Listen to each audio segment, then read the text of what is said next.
मी प्रस्तुत आरोग्य मंत्रमध्ये आपल्या सर्वांचं मनपूर्वक स्वागत. रंगनाथ हॉस्पिटल आणि गोकुळ IVF सेंटरचे संचालक डॉक्टर प्रवीण हेंद्रे आज आपल्या सोबत आहेत. डॉक्टर नमस्ते. मागच्या वेळेपर्यंत आपण अनेक प्रकार आरोग्याशी जे स्त्रीच्या आरोग्याशी निगडित आहेत असे सगळे बघितलेले आहेत. आता याचाच एक पुढचा भाग म्हणून आजच्या काही प्रश्नांना सुरुवात करते. खरं तर असं म्हणतात ना की स्त्रीच्या आयुष्यामध्ये पदर येणं किंवा ती मॅच्युअर होणं हा सृजनशीलतेचा एक नवा आणि वेगळा आविष्कार असतो. जसं निसर्गामध्ये प्रत्येक झाडाला कोंब फुटतं आणि त्यातून नवीन निर्मिती होत असते, तसंच काहीसं स्त्रीच्या बाबतीमध्ये सुद्धा होत असतं. आणि तिचं जे वय असतं साधारण 13-14व्या वर्षी ती मोठी व्हायला सुरुवात होते आणि मग पुढची एक 25 ते 30 वर्ष हा तिच्या जीवनातला एक खूप मोठा भाग असतो की ज्याच्यामध्ये तिचं मातृत्व असतं आणि त्यानंतर येणारा मेनोपॉज असतो. तर ह्या सगळ्या स्थित्यंतरांच्या बद्दल बोलत असताना तिच्या आयुष्यातली सगळ्यात महत्त्वाची दर महिन्याला येणारी गोष्ट म्हणजे तिचा मासिक धर्म किंवा आपण ज्याला मासिक पाळी असं म्हणूया. याबाबतच्या काही सामाजिक रूढी परंपरा आहेत त्याबद्दल सुद्धा आपण बोललेलो होतो मागच्या वेळेला. पण डॉक्टर या वेळेला एका वेगळ्या प्रश्नापासून आपल्याला सुरुवात करायची आहे. ती म्हणजे की बरेचदा असं होतं की पिरियड्स यायच्या अगोदर स्त्रीला थोडंसं जाणवत असतं की नाही अजून 1-2 दिवसामध्ये माझे पिरियड्स येतील. तारखा वगैरे जरी सोडल्या तरी सुद्धा तिच्या शरीरामध्ये असे काही बदल होत असतात. होय, भरपूर याच्यामध्ये म्हणजे जसा महिना पूर्ण होतो. कारण गेल्या वेळेस मला वाटतं आपण 2 गोष्टी बघितलेल्या आहेत. मासिक पाळीचे 2 भाग आहेत, एक म्हणजे फॉलिक्युलर फेज आणि एक म्हणजे सिक्रेटरी फेज. बरोबर. जर जो फॉलिक्युलर फेज जो आहे, ह्या फॉलिक्युलर फेजमध्ये फॉलिकल तयार होतं, अंड तयार होतं. त्यानंतरचा पुढचा जो पार्ट आहे तो म्हणजे गर्भ जर तयार झाला तर तो घेण्यासाठी गर्भाशयामधलं अस्तर जे आहे हे त्याची किंवा आपण गादी म्हणूया आपण ती, तर ती त्याला म्हणजे जसे अनुरूप करण्याचं ते कार्य हे हॉर्मोन्स करत असतात, त्यातल्यात प्रोजेस्ट्रॉन. आणि जेव्हा गर्भ तिथं पोचत नाही तेव्हा तो हे काय म्हणतात त्याला प्रोजेस्ट्रॉनचं लेवल कमी येते आणि त्यानंतर मासिक पाळी येते. पण ह्या सगळ्या गोष्टी ह्या सुरू व्हायला जी सुरुवात होते त्याला आपण गेल्या वेळेस पमीची एक स्टोरी सांगितली आहे. तर त्या म्हणजे पदर येणे तर या स्त्रीच्या आयुष्यामध्ये खरोखर म्हणजे ही जी स्थित्यंतर आहेत की म्हणजे तसं बघायला गेलं तर म्हणजे पुरुषांमध्ये हे फारसा काही फरक पडत नाही. म्हणजे पौगंडावस्थेमध्ये जेव्हा मुलगा जातो तेव्हा त्याच्यामध्ये बदल होतात, नाही अशातला भाग नाही. पण स्त्रीच्या शरीरामध्ये आणि तिच्या म्हणजे सगळ्याच म्हणजे हे जी सायकल आहे ह्या सायकलमध्ये म्हणजे दर महिन्याला हा जो चक्रासारखा म्हणजे कालचक्रासारखा जो काय बदल होत राहतो की नाही तो ते स्थित्यंतर म्हणजे पहिलं मासिक पाळी सुरू झाल्याच्या वेळेसचं आहे. मग एक लहान खेळणारी मुलगी आता ही म्हणजे वयात येणार असते किंवा म्हणजे आता ती संज्ञान होणार असते, एक स्थित्यंतर. आणि सगळ्यात शेवटी जेव्हा मेनोपॉज येतो म्हणजे रजोनिवृत्तीच्या वेळेससुद्धा म्हणजे ते पण स्थित्यंतरच असतं. म्हणजे जी हॉर्मोन्स इतकी 30-40 वर्ष 30 वर्ष जी चालू असतात ते आता थांबतात. थांबायला सुरू जवळ ते अशी म्हणजे ॲब्रप्ट अशी काही थांबत नाहीत, खरं हळूहळू थांबायला सुरू होतात. म्हणजे त्यातले जे काही बदल आहेत हे एक स्थित्यंतर. आणि दुसरी गोष्ट हे म्हणजे आम्ही ॲनाटॉमिकल म्हणतो ते स्थित्यंतर आहे. पण खरं तर म्हणजे आपल्या लाईफमध्ये स्त्रीच्या लाईफमध्ये मला जे वाटते ते सगळ्यात मोठं स्थित्यंतर जे आहे ते लग्न आहे. लग्नाच्या वेळेस आदल्या दिवशीपर्यंत ज्या स्त्रीला की हे घर तुझं आहे, हे सगळे सवंगडी तुझे आहेत, ही सगळी माणसं तुझी आहेत, लग्न झाल्याच्या दुसऱ्या दिवशी म्हणजे एका रात्रीत हा सगळा म्हणजे बदल होतो. तर तुम्ही लोक कसं हे खरं म्हणजे मला खरा हा म्हणजे प्रश्न आहे की मला जर काय समजा सांगितलं की नाही आता तू 20-25 वर्ष इथं राहिला आहेस, जा बाबा तुझं आता हे काही घर नाही आहे, उद्या तू दुसऱ्या घरात जाऊन राहा, आता ही माणसं तुझी. आता ती माणसं कशी वागणार आहेत, ती कशी म्हणजे आपल्या घरामध्ये जे काही म्हणजे जुळलेले असतात, नातेसंबंध गुंफलेले असतात, हे नवीन वातावरणामध्ये त्या स्त्रीलासुद्धा म्हणजे कोपअप करण्यासाठी किती त्रास होत असेल. खरंच म्हणजे तुम्हा लोकांचं म्हणजे धन्य आहे तुम्ही लोक खरंच. पण तरीसुद्धा आता आपण या मासिक पाळीच्या बद्दल जे काय आपण बोलणार आहोत त्यातल्या सगळ्यात महत्त्वाची समस्या जी आहे की त्याला मासिक पाळी दरम्यान होणाऱ्या वेदना, हां. म्हणजे ज्याला आमच्या ह्याच्या मेडिकल भाषेमध्ये डिस्मेनोरिया असं म्हणतात. अच्छा. तर डिस्मेनोरिया सुद्धा म्हणजे आता मासिक पाळीचे जे पार्ट आहेत, म्हणजे समजा पुढची मासिक पाळी येण्यापूर्वी दुखणारं ज्या वेदना आहेत त्या, आणि मासिक पाळी दरम्यान म्हणजे ज्या कालावधीमध्ये रक्तस्राव सुरू असतो त्यावेळेला पण त्यावेळेस होणारा डिस्मेनोरिया किंवा वेदना, या दोन्ही वेदना ज्या आहेत याची कारणं सुद्धा वेगळी आहेत. अच्छा. आणि त्याचा म्हणजे तो होण्याचे जीवनातला कालावधी सुद्धा वेगळा आहे. बर. ज्या वेदना मासिक पाळी दरम्यान होतात त्याला प्रायमरी डिस्मेनोरिया असं म्हणतात. अच्छा. प्रायमरी डिस्मेनोरिया म्हणजे कसं आहे की म्हणजे तो युजली मासिक पाळीचा पहिला दिवस जेव्हा सुरू होतो तेव्हापासून ते मासिक पाळी संपेपर्यंत, म्हणजे जोपर्यंत ब्लिडिंग सुरू आहे तोपर्यंत जो रक्तस्रावापुरता जो आहे तो त्याला प्रायमरी डिस्मेनोरिया असं म्हणतात. की ज्याच्यामध्ये गर्भाशयामध्ये कुठला दोष नसतो, स्त्रीबीजांडकोशामध्ये कुठला दोष नसतो, कुठल्याही जनन संस्थेमध्ये कोणताही विकार नसतो, पण तरी सुद्धा वेदना होत असतात. आणि युजली हा प्रायमरी डिस्मेनोरिया जो आहे ना तो पौगंडावस्थेतल्या म्हणजे सुरुवात जेव्हा मासिक पाळी सुरू होती या कालावधीमध्ये, म्हणजे जेव्हा तिला लहानपणापासून म्हणजे आता आपण मोठं व्हायला लागलो म्हणजे त्याची सुरुवातच ह्या वेदनेनं होती. तर त्यामुळं आणि त्याची कारणं म्हणजे काही स्पेसिफिक आहेत. म्हणजे आता आपण कारणं काय आहेत की त्याचा जो गर्भाशयामध्ये जे प्रोस्टासायक्लिन्स किंवा प्रोस्टाग्लॅन्डिन्स आहेत, ह्या प्रोस्टाग्लॅन्डिन्स तयार होतात आणि ते प्रोस्टाग्लॅन्डिन्स जे आहेत ही त्या गर्भाशयाचं जे मसल्स आहेत किंवा स्नायू आहेत हे आकुंचन पावतात. अच्छा. मग त्या आकुंचन पावल्यामुळं त्याच्या अगदी पिळवटून टाकण्यासारख्या वेदना होत असतात. ते कारण आहे. दुसरं कारण म्हणजे असं आहे की आता गर्भाशय विकसित व्हायला सुरू झालेलं असतं. मग त्या विकसित होणाऱ्या गर्भाशयाचं मुख जे आहे ते म्हणजे किंवा जी सर्व्हिक्स आपण म्हणतो त्याची कॅव्हिटी जी आहे ती अजूनही मोठी झालेली नसते. तर त्यामुळं त्या सर्व्हिक्समधून जेव्हा रक्तस्राव बाहेर पडतो तेव्हा त्याला म्हणजे वेदना होतात. काही वेळेस गुठळ्या होतात. त्या गुठळ्या जेव्हा होतात तेव्हा सुद्धा वेदना बाहेर पडताना होतात. मग हे जे आहे हे प्रायमरी डिस्मेनोरिया आहे आणि दॅट इज म्हणजे अगदी म्हणजे हे काही कुठला आजार किंवा असा कुठलं तरी म्हणजे काय म्हणतात इन्फेक्शन किंवा काय अशामुळे काही नाही, सगळ्यांना असू शकतं, नॉर्मल आहे हे. बऱ्याच वेळेस मग त्या मुलींना हा प्रश्न पडतो की आता काय करायचं याच्यासाठी.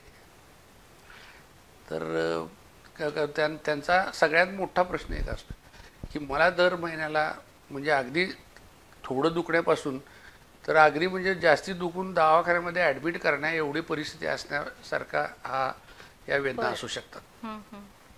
जेव्हा किरकोळ दुखतं तेव्हा तेवढ्यापुरतं तुम्हाला आता ह्या प्रोस्टाग्लॅन्डिनच्या विरुद्ध ज्या गोळ्या आहेत ह्याला NSAID म्हणतो आम्ही. तर याच्यामध्ये बऱ्याच वेळेस आता खूप जणांना माहीत असणार आहे मेफॅनेमिक ॲसिड जास्त, मेफॅनेमिक ॲसिड, मग त्याच्याबरोबर नॅप्रोसिन आणि तिसरे जे आहे ते आयबुप्रोफेन. म्हणजे कुठल्याही वेदनाशामक ज्या गोळ्या आहेत त्या वेदनाशामक गोळ्या घेतल्या किंवा इव्हन अँटीकोलिनर्जिक अँटीस्पॉझमोडिक गोळ्या ह्या जरी घेतल्या तरी सुद्धा तेवढ्यापुरतं हे होऊ शकतं.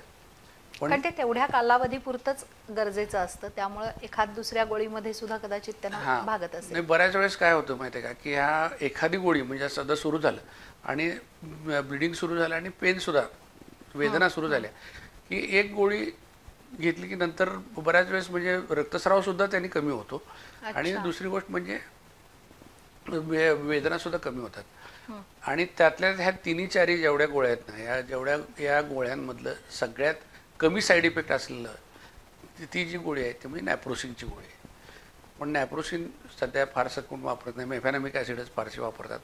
पूर्वी नाईस नावाची एक गोळी होती पण तिचे रिनल फेल्युअरचे चान्सेस जास्त असल्यामुळे आता ती वापरत नाही. म्हणजे ती आता फारशी म्हणजे आता म्हणजे तुम्हाला बाजारात सुद्धा मिळणार नाही, अगदी क्वचित प्रसंगी मिळेल कारण त्याचे साईड इफेक्ट जास्त आहेत.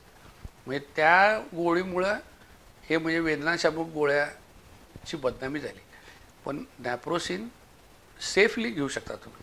किंवा दुसरी मेफॅनेमिक ॲसिड आणि तिसरी गोष्ट म्हणजे अगदी झालं तर आयबुप्रोफेन आणि पॅरासिटामॉलचं कॉम्बिनेशन तुम्ही जर घेतलं तरीसुद्धा ह्या डिस्मेनोरिया, प्रायमरी डिस्मेनोरिया म्हणजे बरा होऊ शकतो आणि त्यात कंट्रोलमध्ये येऊ शकतो.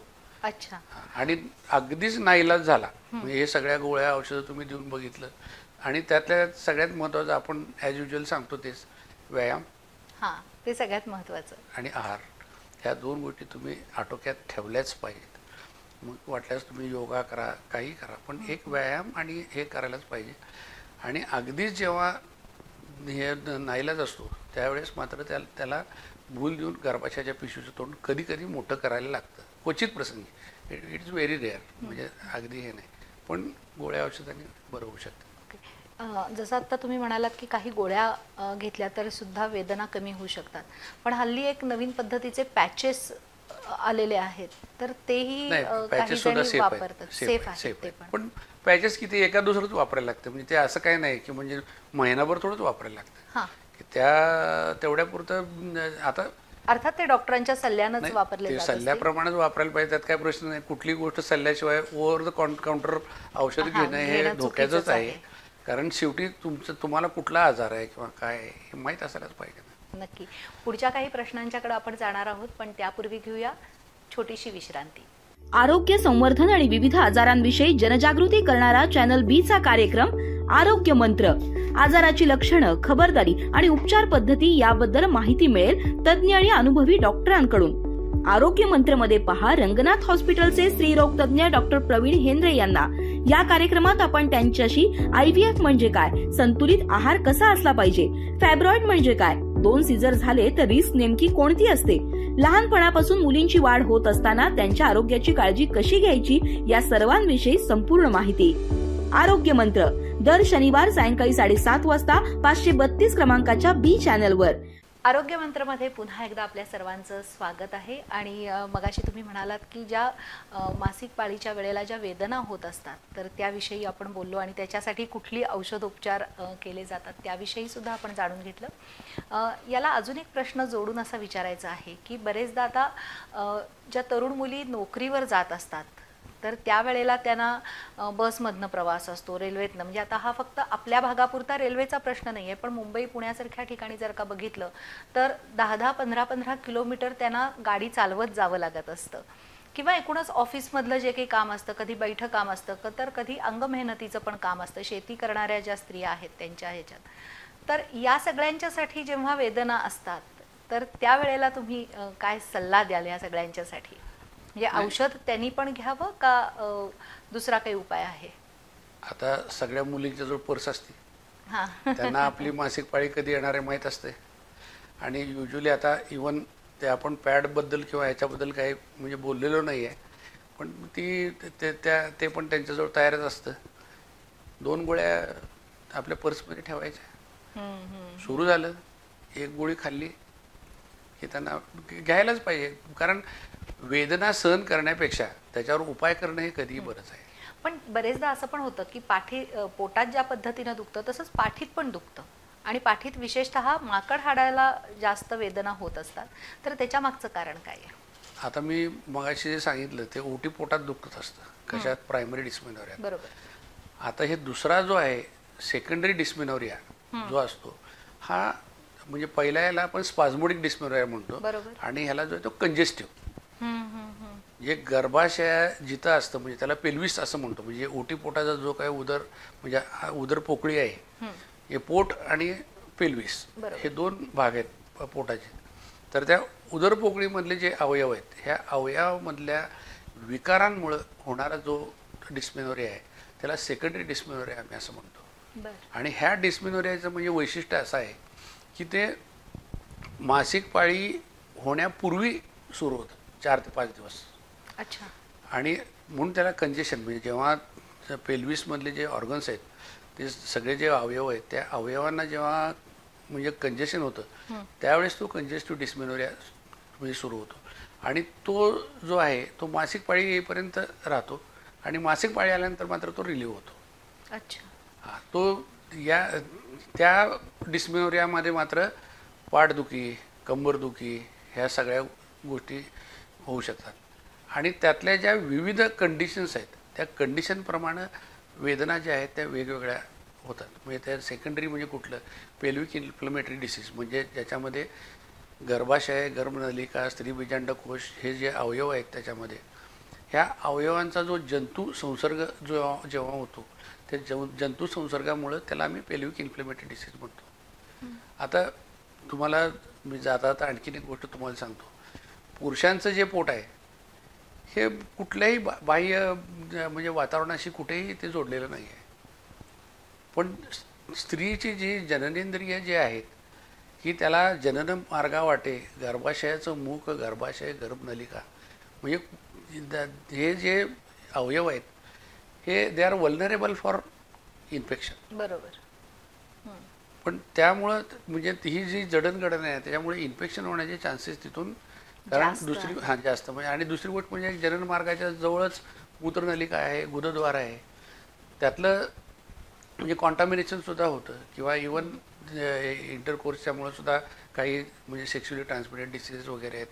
ह्या सगळ्या गोष्टींमुळं जर काय पेल्विक इन्फ्लेमेटरी डिसीज असेल म्हणजे ह्या सगळ्या अवयवांचं म्हणजे गर्भाशय, गर्भनलिका, स्त्रीबीजांडकोश याचं जर काय जंतू संसर्ग जर झाला तरीसुद्धा हा म्हणजे कंजेस्टिव्ह डिस्मेनोरिया होतो.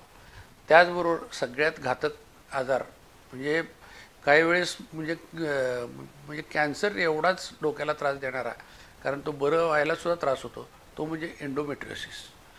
एकदा आपण एंडोमेट्रियोसिसवरती नक्की याच्यावर बोलणार आहोत.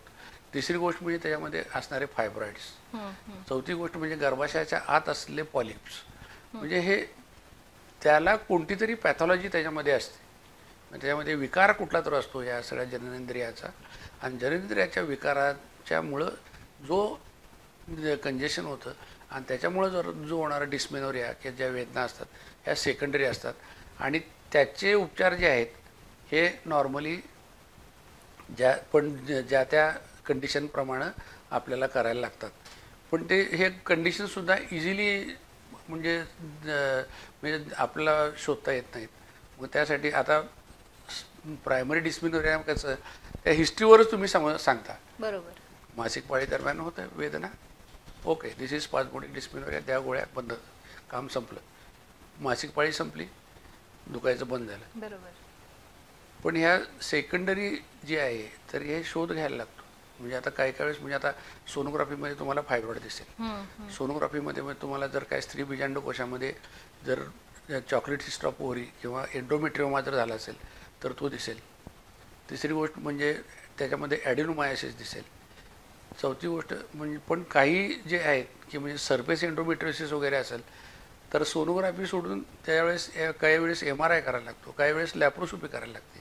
म्हणजे अशा सगळ्या तपासण्याअंती मग तुम्हाला निदान होतं की म्हणजे कशामुळं ह्या वेदना आहेत, आणि त्यानंतर मग तुम्हाला त्याच्यावरती ज्या त्या कंडिशनप्रमाणे त्याचे उपचार करायला लागतात. आणि जेव्हा लॅप्रोस्कोपी होते तर त्यावेळेस म्हणजे गर्भाशयाला जाणार बऱ्याच वेळेस एंडोमेट्रियोसिस तुम्हाला तिथं दिसू शकतं. म्हणजे जंतू संसर्ग आहे तो सुद्धा दिसू शकतो. जंतू संसर्गावरती मग तुम्ही अँटीबायोटिकचे हे देऊन कोर्स देऊन बरं करू शकता. काही वेळेस जर काय फारच पार्ट त्यातला खराब झाला असेल तर तो तुम्ही काढू सुद्धा शकता, ऑपरेशन करून काढू शकता.